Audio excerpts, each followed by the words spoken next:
Welcome to MK Intel दोस्तों, channel में आपका स्वागत है।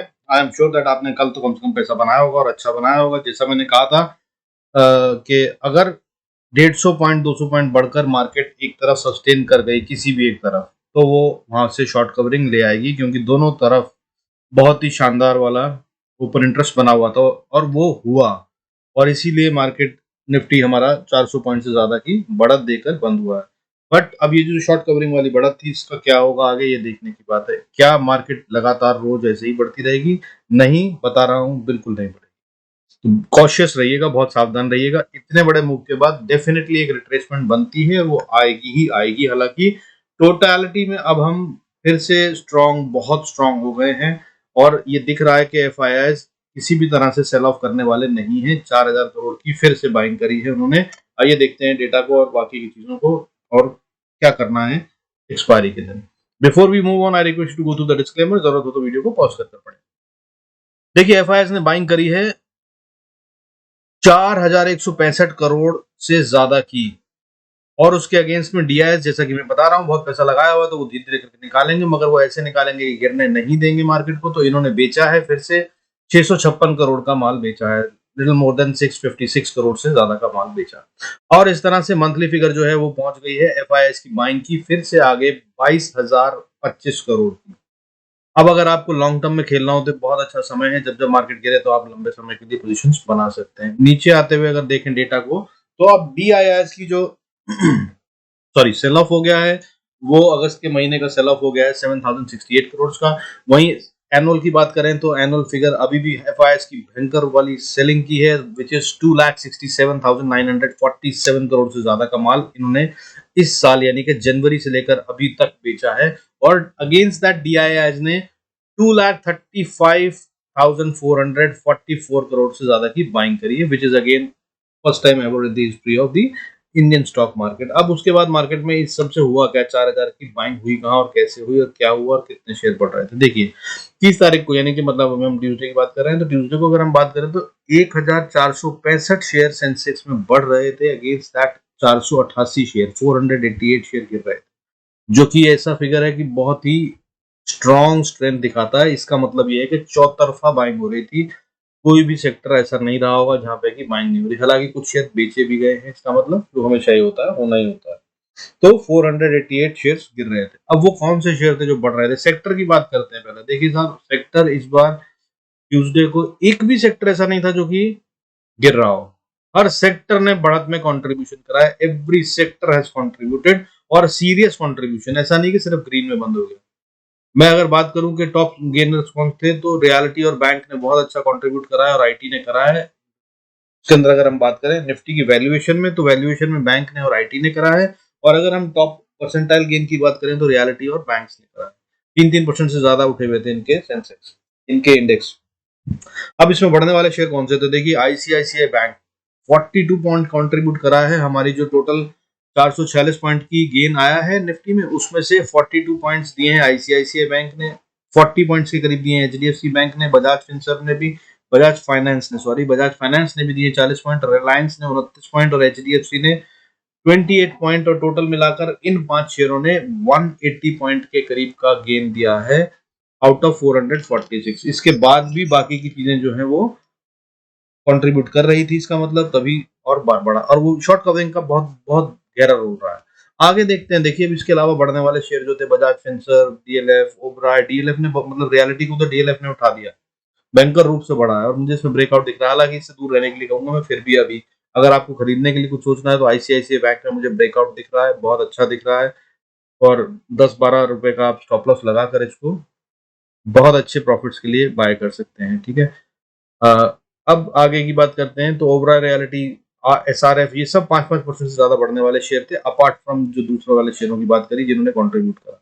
गिरने वाले शेयर भी थे ऑब्वियसली। तो गिरने वाले कौन से थे? एनएमडीसी, डॉक्टर लाल पैथलैब, कोरोमंडल, भारत इलेक्ट्रिकल्स, ये सब गिरे हैं करीब 1.2%, 1.3% से लेकर 0.7% तक, ना के बराबर की गिरावट, यानी कि बहुत ज्यादा नहीं था। एक तो शेयर छोटे, दूसरा उसके बाद उनकी परसेंटाइल ऑफ दी फॉल छोटा। और अगर इनमें बात करें तो एनएमडीसी और डॉक्टर लाल पैथलैब तो बढ़ भी अच्छे से रहे थे, काफी बढ़ चुके थे। तो बढ़ने वाले शेयरों में profit booking is a very common फंडा, होता ही है, बहुत सारे रिटेल ने बेचा होगा हमारा। अब देखिए इसके बाद हुआ क्या, आज निफ्टी बंद हुआ 17,759.30 पे, और आज ही तारीख थी 30 अगस्त। 30 अगस्त मतलब क्लोजिंग ऑफ द मंथ हो गई है, क्योंकि 31 को तो छुट्टी है। तो अगस्त मंथ की जो क्लोजिंग आई है वो आई है 17,759। इसका मतलब आपको समझा दूं पहले, ये अब तक की अब तक की मतलब all time high monthly closing है निफ्टी की। निफ्टी ने इससे पहले कभी भी मंथली क्लोजिंग नहीं दी है इस लेवल पे। तो इसका मतलब एक तो ब्रेकआउट हो गया मंथली लेवल पे, बट अब इसको कंफर्म नहीं मानते। मैं आपको ये बता दूं, क्योंकि जब तक दो कंफर्मेशन ना आ जाए, एक होता है रेगुलर, दूसरा मैं आपको बोलता हूँ जैसे कि कंफर्मेशन कैंडल का वेट करना होता है, तो कंफर्मेशन जरूर चाहिए। अब अगर इस वीक की कैंडल जो है, ये जो वीक क्लोज होगा फ्राइडे को, वो अगर इस लेवल से 17,760 के ऊपर बंद हो जाता है, तो इतनी बढ़िया बढ़त आने वाली है, तेजी से आएगी कि हम बहुत जल्दी नया हाई बनाने वाले होंगे। ये दिखाई दे जाएगा आपको, अगर नजर रखेंगे आप फ्राइडे को। क्लोजिंग 17,760 से ऊपर आनी चाहिए, तब आप अच्छे से शेयरों को बाय करके अपना होल्ड कर सकते हैं, और जल्दी में मत रहिएगा बेचने के लिए, ठीक है। अब इसके साथ में आगे चलते हैं। देखिए आगे क्या हुआ, बैंक निफ्टी ने भी ऊपर बढ़ा दिखाई है, लगभग 1.82% की 1.82% का गेन था आज बैंक निफ्टी में, और क्लोज हुआ 39,536। हालांकि मैं कल भी बोल रहा था और आज फिर बोल रहा हूँ, ये अभी थोड़ा सा वीक लग रहा है। हालांकि वीक में कंट्रीब्यूशन सबसे ज्यादा इसी ने दिया है, जो 1260 पॉइंट्स का गेन इसने कराया, जिससे क्लोज ओवर 39,536 पे क्लोज हुआ है, उसकी वजह से निफ्टी में 200 पॉइंट से ज्यादा का गेन आया, जो कि मिलकर टोटल 446 पॉइंट का गेन बन गया, और 2.58% की ग्रोथ हो गई। तो अगर आईटी और बैंक चलते रहे तो निफ्टी को कोई रोक ही नहीं सकता, समझ लीजिए ये धमाल होने वाला है। और दोनों सेक्टरों में आईटी में लग रहा है कि बॉटम बन गया, और बैंक निफ्टी अभी लग रहा है हालांकि कमजोर है, बट ये काफी टाइम से सस्टेन करा हुआ है, ये गिरने के मूड में कभी भी नहीं दिखा है। तो इन दोनों पर नजर रखेंगे आप, तो आने वाला समय बहुत बढ़िया होने वाला है। बट मुझे फॉल आता दिख रहा है, 446 पॉइंट का गेन मजाक नहीं होता है। एक गैप डाउन क्लोजिंग कर कर रिटेल को बाहर फेंक दिया जाता है जब भी ऐसे बड़े मूव होने वाले होते हैं। आप देख लीजिए इससे एक दिन पहले क्या हुआ था, सबको डरा दिया था, और आप देख लीजिए अगले दिन 446 पॉइंट का गेन, यानी कि जो फॉल था 246 पॉइंट का, वो भी कवर कर लिया, और ऊपर 200 पॉइंट और बढ़ा दी। तो रिटेल को तो बाहर फेंक दिया जाता है before any such big move. मैं बहुत दिन से आपको बता रहा हूँ, इसे कहते हैं एग्जिट वेव। तो सावधान रहिएगा, डरिएगा नहीं, डरेगा जो वो प्रॉफिट नहीं कमा सकता, ये याद रखिएगा। और साथ में लालच भी मत करिएगा, वो फंस जाएगा, अपनी कैपिटल खो देगा। लंबी गेम है, धीरे धीरे बड़ा सारा कमाना है, तो आहिस्ता आहिस्ता चलते जाइए और बने रहिए, ठीक है। अब देख लेते हैं बाकी चीजों में। देखिए आज सारे के सारे फैक्टर जो हैं ग्लोबल में जो हम बात करते हैं, सब कुछ मिलाकर उन सब में आज ऐसा दिख रहा है कि हम बढ़ने वाले हैं, एक्सेप्ट फॉर एक फैक्टर। तो वो कौन सा फैक्टर है उसकी बात करते हैं। देखिए गोल्ड जो है आज गिरा हुआ है लगभग 1%, 50,740 के आसपास क्लोज हुआ है।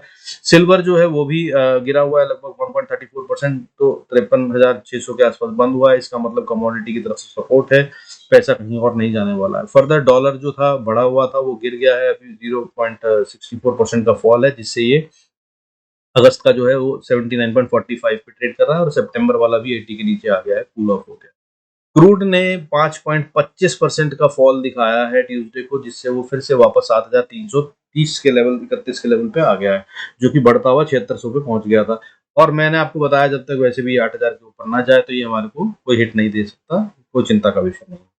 तो ये सारे फैक्टर हो गए जो हमें सपोर्ट कर रहे हैं कि मार्केट को ऊपर उठाने में कोई चिंता का विषय नहीं है। हाउ एवर 446 पॉइंट के बाद फॉल तो बनता है भाई, करेक्शन तो बनती है, रिट्रेसमेंट तो बनती है, और वो आएगी ही आएगी। और मैं फिर बता रहा हूँ, डरावनी होगी, डराया जाए।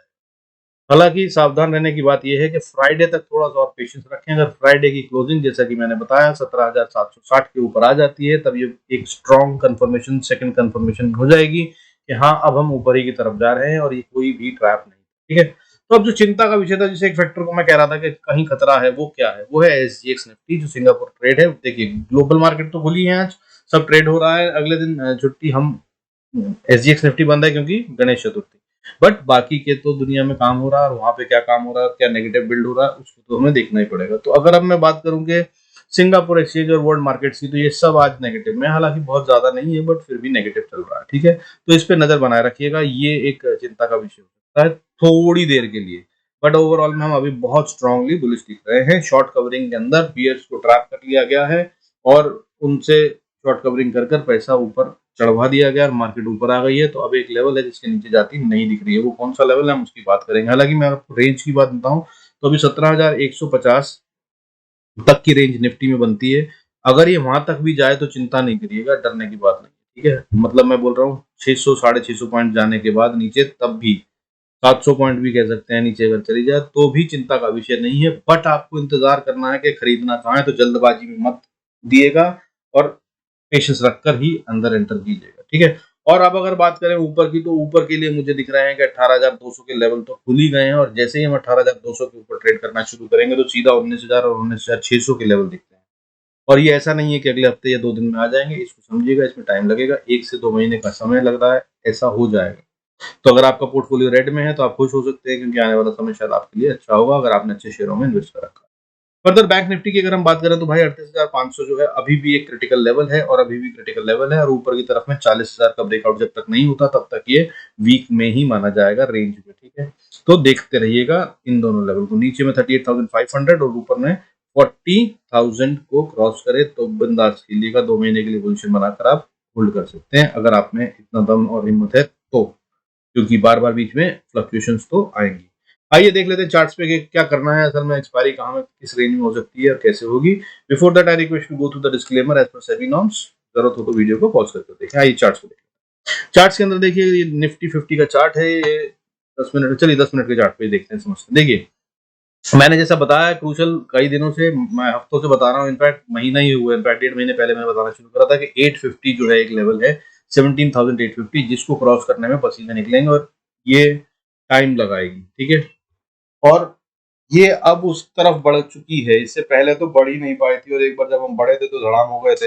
अब देखने की बात यह है कि ये कैसे ऊपर की तरफ चलती है। अब अगर 17,850 को पार कर लेती है तो फिर हम ऊपर को जा रहे हैं, और फिर 17,850 एक स्ट्रॉन्ग सपोर्ट बन जानी चाहिए 800 से 800, ठीक है। तो अगर निफ्टी को ऊपर जाना है तो यहाँ से ऊपर जाने के लिए पहली रेजिस्टेंस जो फेस करेगा वो पहले तो हाई हो गया कल का, जो कि 17,770 बनता है। हालांकि मुझे लग नहीं रहा है कि कल थर्सडे को एक्सपायरी के दिन ये ऊपर जाएगी, ठीक है। ऊपर जाएगी भी तो सेकंड हाफ में, मतलब ये गेम होने वाला है, ठीक है। हो सकता है बहुत जोर से धड़ाम करके दिखाएं, सबको डर लगे और फिर से एक बार लोगों से पैसे निकलवाएं और ऊपर की तरफ ले जाएं, ऐसे कि वो जो सोच रहे हैं कि नीचे जाएगी वो ट्रैप हो जाए, फिर से पैसा फंसेगा रिटेल का। तो बहुत सावधान रहिएगा। हालांकि नीचे दिख रहा है मुझे कि थर्सडे को नीचे आएगी, गैप डाउन हो सकता है गैप डाउन होने के बाद सीधा ऊपर ही चलती चली जाए और फिर से वापस सारी कवरिंग हो जाए, ये भी हो सकता है। तो खैर लेवल से देखते हैं, बाकी की स्टोरी मैं आपको समझा चुका हूँ। तो अगर ऊपर जाना है तो 17,770-80 जो है एक रेजिस्टेंस है, इसको पार कर लेती है तो फिर 800 से 850 एक क्रिटिकल रेजिस्टेंस बन जाती है। इसको पार करना है, इसको थोड़ा सा मुश्किल होगा, और अगर ये पार कर लेती है इसको तो फिर अगला रेजिस्टेंस जो आता है वो 17,960 के आसपास आता है, 960 से लेकर 990 के बीच में। और 17,990 को अगर पार कर लेते हैं तो फिर 18,000, 18,100 और 18,200 के लेवल खुल जाएंगे, फिर हम वहां तक जा रहे हैं। ये हो गए ऊपर के लेवल। अब नीचे की तरफ अगर बात करें तो आपको नजर कहाँ बनानी, मैंने अच्छा या तो बताया नहीं कि कहाँ पे ट्रेड लेना है। तो ट्रेड लेने के लिए अगर आपको बुलिश साइड का ट्रेड लेना है तो बस 800 के आसपास ध्यान रखिएगा। अगर 800 को पार कर ले तो आप बुलिश साइड का ट्रेड लीजिएगा, वापस ऊपर जाकर रिट्रेस करने लगे, जब तक एक बार ऊपर जाएगी और फिर वापस 800 को टेस्ट करने आएगी, और अगर उसने उसके बाद 800 को नहीं तोड़ा तो यहाँ पे आप अपना पोजीशन बना लीजिएगा बुल साइड की, और 850 पे जाकर अपना स्टॉप लॉस छोटा ट्रेल कर लीजिएगा, क्योंकि फिर उसके बाद हो सकता है 850 पे फेस करे रेजिस्टेंस, और अगर उसको पार करती है तो फिर तो मैंने आपको लेवल बताएंगे 18,000 और 18,200 के लिए आप गेम हो सकते हैं, वहां पे अपना 50% प्रॉफिट बुक कर बाकी के को राइड करने की कोशिश कर सकते हैं। अब ऐसे नीचे अगर आना चाहती है तो देखिए नीचे की तरफ अगर आती है तो पहला सपोर्ट बनता है 685 पे, हालांकि यहाँ रुकेगी नहीं, क्योंकि अगर आ रहा है जिस तरह से ग्लोबल मार्केट दिख रही है तो बॉस ये सीधा इसके नीचे खुलेगी। फिर अगला सपोर्ट बनता है 560-64 पे, और फिर उसके बाद अगला सपोर्ट बनता है छोटा सा 497 या 500 पे, और उसके बाद जो बनता है वो बनता है 420-400 पे। और ये वो लेवल है जहां पर अगर हम फॉल करते हुए आते हैं तो बाउंस की कोशिश शायद निफ्टी कर सकता है, और अगर नहीं कर पाया यहाँ पर बाउंस 400-420 पे तो फिर ये 330 तक 37 तक जा रहा है। 337 को अगर ये तोड़ देता है तो फिर इसके लिए और नीचे के रास्ते खुल जाते हैं, जो कि 17,180 तक जा रहे हैं, और यहाँ से बहुत जरूरी है इसको बाउंस कर लेना, अदरवाइज ये गैप फिल करने के लिए जा रही है। यानी कि 17,100 से लेकर 17,160 से लेकर 17,100 तक, 90 तक मान लीजिए, इंपॉर्टेंट लेवल है। इसके बीच में यहाँ पर Nifty will decide the another move, towards what, अगर फ्राइडे तक हम जो मैंने क्लोजिंग का लेवल बताया 17,560 के ऊपर बंद हो जाते हैं तो फिर हम जा रहे हैं ऊपर, बिल्कुल नहीं तो इन लेवल्स पे नजर रखिए। आइए ऐसे ही बैंक निफ्टी को देख लेते हैं, बैंक निफ्टी में क्या लेवल्स रहेंगे। देखिए बैंक निफ्टी की अगर हम बात करें तो सीधा सीधा लेवल बता रहा हूँ, स्टोरी आपको बता चुका हूँ। मैंने कल बताया था कि एचडीएफसी बैंक पर नजर रखिए, एसबीआई बैंक पे और आईसीआईसीआई बैंक पर नजर रखिए, तीनों ने कल धमाल करा। आई एम श्योर दैट आपने उसका अच्छा पैसा बनाया होगा। अब फिर कह रहा हूँ, अब आपको नजर रखनी है एचडीएफसी बैंक पे, कोटक बैंक पे और आईसीआईसीआई बैंक पे, और खास तौर पे आईसीआईसीआई बैंक ये है ब्रेकआउट कर चुका। अगर बैंक निफ्टी भी ब्रेकआउट करने पे आती है तो आईसीआईसीआई बैंक बहुत अच्छे टारगेट दे सकता है, आप चाहें तो इसमें इन्वेस्ट कर सकते हैं, बट स्टॉप लॉस 10 से 12 रुपए का अपना रख लीजिएगा। अगर नीचे की तरफ आना शुरू करता है तो ये अपने उस लेवल पे है जहां से 10-12 रुपए से ज्यादा नहीं टूटना चाहिए। टूटे तो बाहर निकल जाएगा, नहीं तो 200 रुपए कम से कम ये ऊपर देने के मतलब मूड में है, जिसका मतलब ये है कि 1 से 1.5 महीने के अंदर ये 150 से 200 रुपए दे देगा, और हो सकता है कि उससे बहुत पहले भी आ जाए, तो नजर रखिएगा। आइए अब ऊपर चलते हैं। देखिए इसका सबसे पहला रेजिस्टेंस जो है वो है इंपॉर्टेंट वाला 39,578-79। तो 39,600 को जब तक पार ना करे तब तक इसको बुलिश मत मानेगा, ऊपर साइड पे ट्रेड मत लीजिएगा। और उसके बाद फिर एक बहुत स्ट्रॉन्ग रेजिस्टेंस सर्किल बनती है, वो 39,730 की बनती है, 730 से 50 मान लीजिए। यहाँ से बहुत चांसेस हैं कि अगर बैंक निफ्टी ऊपर जाता भी है तो वापस रिवर्सल ले सकता है। यहाँ पे अगर आप पहुंचे बुल साइड का ट्रेड लेकर तो अपने प्रॉफिट्स को बुक करने की कोशिश करिएगा, पार्सल या फिर स्टॉप लॉस ट्रेड कर लीजिएगा। और अगर इसको पार करके ऊपर जाता है तो फिर हम 40,030 तक जा रहे हैं, और वो भी एक अच्छा लेवल है जहां से कि रिवर्सल हो सकता है, तो फिर से स्टॉप लॉस ट्रेड कर लीजिएगा या फिर प्रॉफिट पूरा ही बुक कर लीजिएगा, क्योंकि इसके ऊपर ज्यादा जगह नहीं है। फिर 40,100 के आसपास, 90 से 100 के आसपास फिर से एक स्ट्रॉन्ग रेजिस्टेंस, और इसको पार कर ले तो जैसा मैंने निफ्टी में बताया कि उसने अपना ब्रेकआउट दे दिया है, तो हम मान लेंगे कि इसको किसने भी ब्रेकआउट दे दिया, और फिर हम नए हाई की तरफ चल पड़ेंगे और बढ़िया वाला गेम दोनों तरफ से फुल ऑन चलेगा। तो ये हो गया लेवल ऊपर के लिए। अब अगर नीचे आना चाहता है बैंक निफ्टी तो क्या होगा, तो साहब देखिए सबसे पहली सपोर्ट जो बनती है इसकी 39,450 पे बनती है। अगर इसको नहीं तोड़ता है ये और ऊपर की तरफ नीचे की तरफ आता है, इसको सपोर्ट नहीं लेता है यहाँ पे 39,450 पे, तो ये फिर अगला सपोर्ट पा सकता है, वो है 39,280 पे। और 280 पे नहीं रुका तो फिर 156 पे, 156 पे नहीं रुका तो फिर 39,000 साइकोलॉजिकल सपोर्ट, उस पे नहीं रुका तो फिर 38,890 पे, और अगर यहाँ भी नहीं रुका तो फिर 38,680-90 पे। ये एक अच्छा लेवल है जहां से कि अगर फॉल भी आता है तो बाउंस करने की कोशिश कर सकता है बैंक निफ्टी, और अगर यहाँ नहीं करा तो इसके नीचे फिर से एक और बहुत स्ट्रॉन्ग सपोर्ट है, दैट इज 38,600। 600 से इसको बहुत चांसेस हैं 600 580 से बाउंस कर जाए, और अगर वहां नहीं करा तो फिर हम अगला लेवल जो पाएंगे वो पाएंगे 38,340 के आसपास। फिर ये गैप फिल करने यहाँ तक तो आ ही जाएगी, और इसके बाद ये क्या करेगी वो देखने की बात है। और अगर ये 38,340 को क्रॉस करके नीचे की तरफ जाने की कोशिश करती है तो समझ लीजिएगा ये जो कल का मूव था वो बिल्कुल बिल्कुल झूठा था, और अब हम वापस जा रहे हैं, इसका मतलब बुल स्ट्रैप हो गए हैं और फिर नीचे की तरफ मूव हो, ठीक है। So these are the levels which you need to take care of, do good trades, be profitable. I hope इससे आपका फायदा हो रहा है, अगर हो रहा है तो do like, subscribe and share the video. Thank you so much, God bless us all, see you in next video.